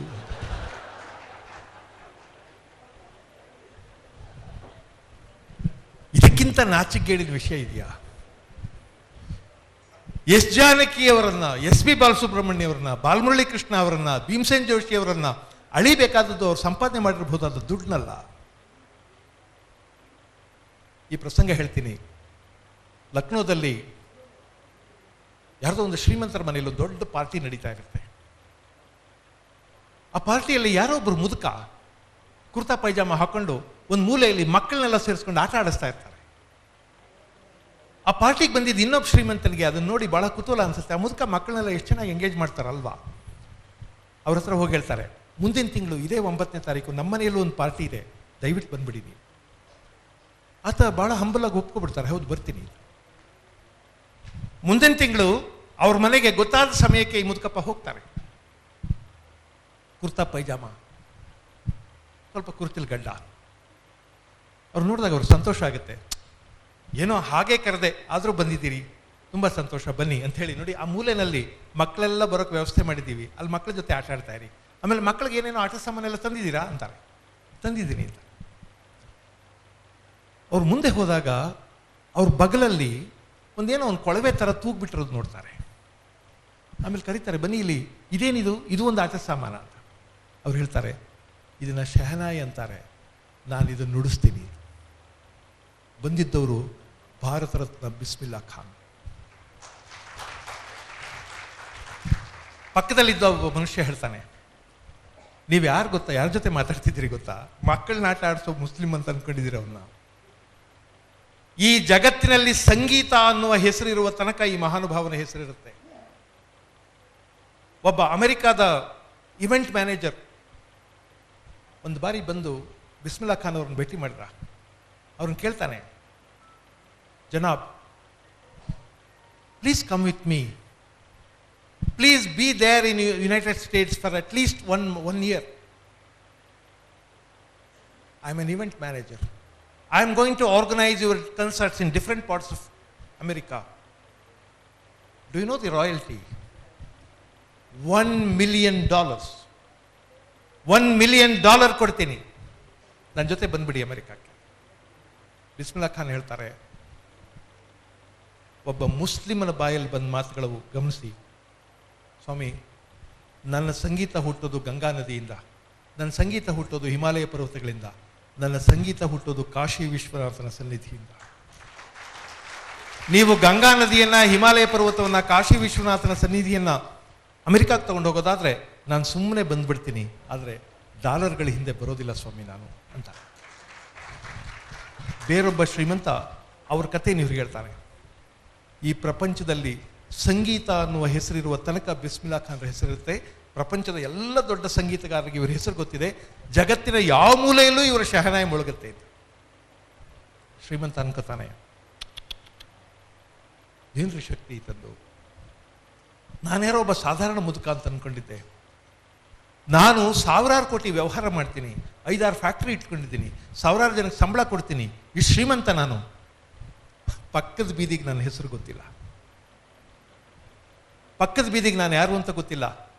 ಈ ಪುಣ್ಯಾತ್ಮ 2 ಅಡಿ ಕೊಳವೆ ಇಟ್ಕೊಂಡು ಊದ್ತಾನೆ. ಇಡೀ ಪ್ರಪಂಚದ ತುಂಬ ಇವನ ಹೆಸರಿದೆ ಅಂದರೆ ಯಾವುದಪ್ಪ ಶಕ್ತಿ ಅಂತ ಅನ್ಕೋತಾನೆ. We have got to realise that. ನಮ್ಗೆ ಅರ್ಥ ಆಗಬೇಕಾಗಿರೋದು ಅದು. ಈ ದಿನ ನಿಮ್ಗೆಲ್ರಿಗೂ ಗೊತ್ತಿದೆ, ಒಬ್ಬ ಹುಡುಗ, 46 ವರ್ಷದ ಹುಡುಗ ಪುನೀತ್ ರಾಜ್ಕುಮಾರ್, ಅವರು ಇಲ್ಲವಾಗಿದ್ದಾರೆ ಅಂತ ಹೇಳಿ ಕರ್ನಾಟಕದ ಇಡೀ ಒಂದು ತರಹದ ಸೂತಕ ಇದೆ ನಮ್ಮ ಮನಸ್ಸುಗಳಲ್ಲೆಲ್ಲ, ಸಂಕಟ ಇದೆ. ಕಲೆಗಿರುವ ಒಂದು ಬಹಳ ದೊಡ್ಡ ಶಕ್ತಿ ಅಂದ್ರೇನು ಅಂದರೆ, ಆ ಕಲಾವಿದ ಯಾವ ಜಾತಿ ಅಂತ ನೋಡೋದಿಲ್ಲ, ಯಾವ ಮತದವನು, ಯಾವ ಪಂಥದವನು ಅಂತ ನೋಡೋದಿಲ್ಲ, ಯಾವ ಧರ್ಮಕ್ಕೆ ಸೇರಿದವನು, ಅವನು ಉದ್ದಕ್ಕಿದ್ದಾನ, ತುಂಡಕ್ಕಿದ್ದಾನ, ಬೆಳ್ಳಕ್ಕಿದ್ದಾನ, ಕಪ್ಪಗಿದ್ದಾನ ಅಂತ ನೋಡೋದಿಲ್ಲ. ಜನ ಅಗಾಧವಾಗಿ ಪ್ರೀತಿಸ್ಬಿಡ್ತಾರೆ. ಅವನ ಹತ್ರ ಯಾವ ಅಧಿಕಾರವೂ ಇರೋದಿಲ್ಲ. ಇವತ್ತು ಪುನೀತ್ ರಾಜ್ಕುಮಾರ್ ತೀರ್ಕೊಂಡಿದ್ದಾರೆ. ಇಡೀ ಕರ್ನಾಟಕ ಕಣ್ಣೀರಾಗ್ತಾ ಇದೆ. ಬಂಧುಗಳೇ, ನಾವು ತಿಳ್ಕೋಬೇಕಾಗಿರೋದೇನೆಂದರೆ, ಬದುಕನ್ನು ಸಾರ್ಥಕಗೊಳಿಸುವ ಅಂಶಗಳು ಯಾವುವು ಅಂತ. ಯಾಕೋ ಗೊತ್ತಿಲ್ಲ, ನಮ್ಮೆಲ್ಲರಿಗೂ ಏನು ಉದ್ದೇಶ ಅಂದರೆ, ನೀವು ತುಂಬ ಜನನ ಕೇಳಿ ಬಾಯಲ್ಲಿ ಬೇಕಾದಷ್ಟು ಹೇಳ್ಬೋದು, ಆದರೆ ಅಂತರಂಗದಲ್ಲಿ ಒಂದೇ ಉದ್ದೇಶ ಇರುತ್ತೆ, ದುಡ್ಡು ಮಾಡೋದು. ಬದುಕಿಗೆ ಒಂದೇ ಉದ್ದೇಶ ಇರೋದು, ದುಡ್ಡು ಮಾಡಿಬಿಟ್ಟು ಒಂದಿಷ್ಟು ಮಡಗ್ಬಿಟ್ರೆ ಆಮೇಲೆ ಏನು ತೊಂದರೆ ಇಲ್ಲ. ನಮ್ಮಲ್ಲಿ ಕೆಲವ್ರು ಮಾತಾಡೋದನ್ನು ನೋಡ್ಬೇಕು. 2 ಕಾಂಪ್ಲೆಕ್ಸ್ ಕಟ್ಸ್ತೀವಿ, ಬಾಡಿಗೆ ಬರ್ತದೆ, ಮಕ್ಕಳು ದುಡ್ಡು ಕಳೆದೇ ಬದುಕ್ಬೋದು, ಅವ್ರ ಪಾಡ್ಗೆ ಅವ್ರು ಬದುಕ್ಬೋದು. 2 ದೇಶದ್ರೋಹಿಗಳು ಅವ್ರ ಮನೇಲೇ ತಯಾರಾಗ್ತವೆ. ದುಡಿದೇ ಬದುಕಕ್ಕೆ 4 ಮಕ್ಕಳನ್ನು ಬಿಟ್ಟಿದ್ದಾನ ಅವನು ಅಂದರೆ 4 ಜನ ದೇಶದ್ರೋಹಿಗಳು, ಸಮಾಜದ್ರೋಹಿಗಳು ಅಲ್ಲಿ ಶುರು. ದುಡಿಬೇಕಾಗಿಲ್ಲ ಅಂತ ಅಪ್ಪ ಹೇಳ್ತಿದ್ದಾನ. ದುಡಿಬೇಕಾಗಿಲ್ಲ, ಬದುಕಬಹುದು ಅಂತ ಮಾಡ್ತಿದ್ದಾನೆ ಅಂದರೆ ನಾಳೆ ಅವನು ಸಮಾಜ ಕಂಟಕನಾಗ್ಬಿಡ್ಬೋದು. ನಾವು ತಿದ್ದುಕೋಬೇಕಾಗಿರೋದು ಈ ಮನಸ್ಸನ್ನು. You have got to keep talking.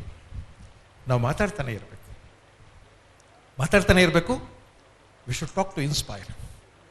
ನಮ್ಮೊಳಗೆ ಎಲ್ಲಿಯೋ ಒಂದು ಅಂತರಂಗದಲ್ಲಿ ಒಂದು ಕಿಡಿ ತಾಕೋದಕ್ಕೋಸ್ಕರ ಒಂದು ಬತ್ತಿ ಕಾಯ್ತಾ ಇರುತ್ತೆ. ಗೋಪಾಲಕೃಷ್ಣ ಅಡಿಗರದ್ದು ಒಂದು ಬಹಳ ಸುಂದರವಾದ ಪದ್ಯ ಇದೆ, ನನ್ನ ಅವತಾರ. ರಾಮನ ಬಳಿ ಇದ್ದೆ ನಾನು ಸಾಮಾನ್ಯ ಮನುಷ್ಯ. ರಾಮ ಇದ್ದಾಗಲೂ ಇದ್ದೆ, ತ್ರೇತಾಯುಗದಲ್ಲಿದ್ದೆ. ಕಂಡೆ ಕೋದಂಡ ದೋರ್ದಂಡ ಬಲ. ರಾಮ ಯಾರು? ಬಾಲ್ಯದಲ್ಲ ಅವನು ಕೂಡ ನನ್ನ ಹಾಗೆ ಅವನು ಕೂಡ ಉಣ್ಣುತ್ತಿದ್ದ, ತಿನ್ನುತ್ತಿದ್ದ, ಚಂದ್ರನನ್ನು ಎಂದು ತಾರುಮಾರು ತೊದಲುತ್ತಿದ್ದ.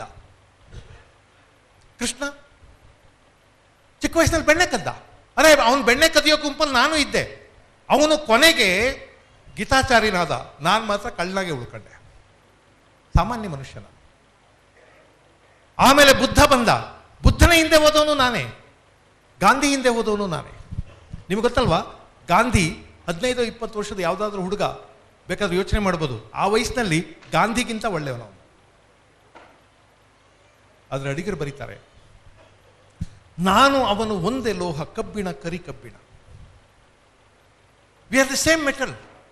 ನಾನು ಅವನು ಒಂದೇ ಲೋಹ, ನಾನು ರಾಮ, ನಾನು ಕೃಷ್ಣ, ನಾನು ಗಾಂಧಿ, ನಾನು ಬುದ್ಧ ಒಂದೇ ಲೋಹ. ಅವರು ಮನುಷ್ಯರೇ.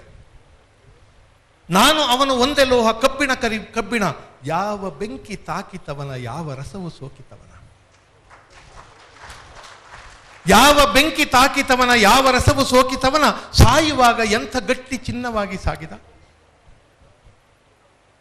ಅದೇ ಒಬ್ಬ ಮನುಷ್ಯನ ಇವ್ಯಾಲ್ಯೂಯೇಷನ್, ನಿಜವಾದ ಇವ್ಯಾಲ್ಯೂಯೇಷನ್ ಶುರುವಾಗೋದು, ಮೌಲ್ಯಮಾಪನ ಶುರುವಾಗೋದು ಕೊನೆಗೆ. ಈಗೆಲ್ಲ ಏನಾಗಿದ್ರಿ ಅನ್ನೋದು ಇಂಪಾರ್ಟೆಂಟ್ ಅಲ್ಲ. ನಾವು ಕ್ಷುದ್ರರು ಮಾತಾಡ್ಕೊತಿರೋದು, ಅವ್ನು ನಂಬಿದಿಲ್ಲ ಇದ್ದ ಕಣೋ, ಅವ್ನು ಕಸ ಬಡಿತಿದ್ದ ಕಣೋ, ಅವ್ನು ಜವಾನಿಕೆ ಮಾಡ್ತಿದ್ದ ಕಣೋ, ಅವನು ಯಾವನೋ ಹಿಂದೆ ಚೇಲ ಆಗಿದ್ದ ಕಣೋ, ಮುಖ್ಯ ಅಲ್ಲ. ಸಾಯುವಾಗ ಎಂಥ ಗಟ್ಟಿ ಚಿನ್ನವಾಗಿ ಸಾಗಿ. ಕೃಷ್ಣನ ಬಗ್ಗೆನೂ ಹೇಳ್ಬೋದಲ್ವಾ, ಮನೇಲಿ ಅಲ್ಲಿ ಇಲ್ಲಿ ಕಳ್ತನ ಮಾಡ್ಕೊಂಡು ನಿಂತಿದ್ದ, ಅವನು ಯಾವ ಮಹಾ ದೊಡ್ಡ ಮನುಷ್ಯ. ಸಾಯುವಾಗ ಎಂಥ ಗಟ್ಟಿ ಚಿನ್ನವಾಗಿ ಸಾಗಿದ. ಬುದ್ಧ ಸಿದ್ಧಾರ್ಥನಾಗಿದ್ದಾಗ ಅರಮನೆಯಲ್ಲಿ ಬೆಳೆದಿದ್ದ ಹುಡುಗ, ಲೋಕಜ್ಞಾನವೇ ಇಲ್ಲದೆ ಇದ್ದವನು, ಸಾಯುವಾಗ ಎಂಥ ಗಟ್ಟಿ ಚಿನ್ನವಾಗಿ ಸಾಗಿದ. ಗಾಂಧಿ ಸಾಯುವಾಗ ಎಂಥ ಗಟ್ಟಿ ಚಿನ್ನವಾಗಿ ಸಾಗಿದ. ನನಗೊಂದು ಆಸೆ ಇದೆ, ಒಂದು ನಿರೀಕ್ಷೆ ಇದೆ, ಒಂದು ಭರವಸೆ ಇದೆ. ಏನಂದ್ರೆ, ಎಲ್ಲ ಸಾಮಾನ್ಯ ಮನುಷ್ಯರಿಗೆ ಕೂಡ ಉದ್ಧಾರದ ಅವಕಾಶ ಇದೆ. ಅದೆಲ್ಲೋ ಒಂದು ಕಿಡಿಗಾಗಿ ಕಾಯ್ತಾ ಇರುತ್ತೆ. ಆ ಕಿಡಿ ತಾಗಿದ ತಕ್ಷಣ ಅವನು ಬೇರೆನೇ ಆಗ್ಬಿಡ್ತಾನೆ. ನಮ್ಮ ಜಗತ್ತಿನಲ್ಲಂಥ 1000 ಉದಾಹರಣೆಗಳಿವೆ. ಗಾಂಧಿ ದಕ್ಷಿಣ ಆಫ್ರಿಕಾದಲ್ಲಿದ್ದಾಗ ಅಕಸ್ಮಾತ್ ಅವರಿಗೆ ಈ ಅಂಟು ದಿಸ್ ಲಾಸ್ಟ್ ಕೃತಿಯನ್ನು ಕೊಡದೆ ಹೋಗಿದ್ದಿದ್ರೆ, ಅವರು ಅದನ್ನು ಓದದೆ ಹೋಗಿದ್ದಿದ್ರೆ, ಗಾಂಧಿ ನಮಗೆ ಸಿಕ್ತಿದ್ರೋ ಇಲ್ವೋ ಗೊತ್ತಿಲ್ಲ. ನಿಮ್ಗೆ ತಮಾಷೆ ಗೊತ್ತಾ, ಆ ಪುಸ್ತಕ ಬರೆದ ಜಾನ್ ರಸ್ಕಿನೇ ಗಾಂಧಿ ಅಷ್ಟು ದೊಡ್ಡ ಮನುಷ್ಯ ಆಗಲಿಲ್ಲ.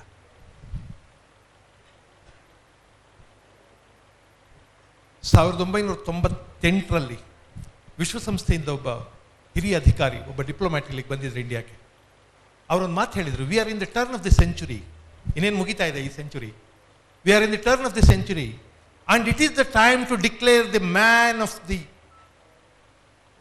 century, man of the century, man of the year ಅಂತೆಲ್ಲ ಮಾಡ್ತಾರಲ್ಲ, ಹಾಗೆ man of the century. It is the time to declare the man of the century, and I believe the whole world will declare Gandhi as the man of the century with total unanimity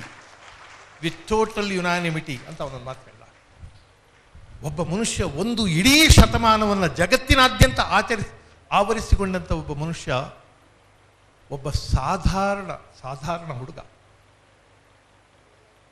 ಭರವಸೆ ಏನು ಅಂದರೆ, ಯಾವ ಸಾಧಾರಣ ಹುಡುಗನಿಗೂ ಈ ಬಗೆಯ ಒಂದು ಉದ್ಧಾರದ ಸಾಧ್ಯತೆ ಇರುತ್ತೆ. ಅದನ್ನೇ ಅಡಿಗರ ಪದ್ಯ ಹೇಳಿದ್ದು, ಯಾವ ಬೆಂಕಿ ತಾಕಿತವನ, ಯಾವ ರಸವು ಸೋಕಿತವನ. ನಾನು ಅವನು ಒಂದೇ ಲೋಹ, ಕಬ್ಬಿಣ ಕರಿ ಕಬ್ಬಿಣ. ನನ್ನ ಹಾಗೆ ಅವನು ಕೂಡ ಉಣ್ಣುತ್ತಿದ್ದ, ತಿನ್ನುತ್ತಿದ್ದ, ಚಂದ್ರನನ್ನು ಎಂದು ತಾರುಮಾರು ತೊದಲುತ್ತಿದ್ದ. ಸಾಯುವಾಗ ಎಂಥ ಗಟ್ಟಿ ಚಿನ್ನವಾಗಿ ಸಾಗಿದ. ಕೊನೆಗೆ ನಾವೇನಾಗ್ತೀವಿ ಅಂತ ಬಹಳ ಮುಖ್ಯ. ನಮ್ಮ ಪೂರ್ವಾಶ್ರಮಗಳಲ್ಲ.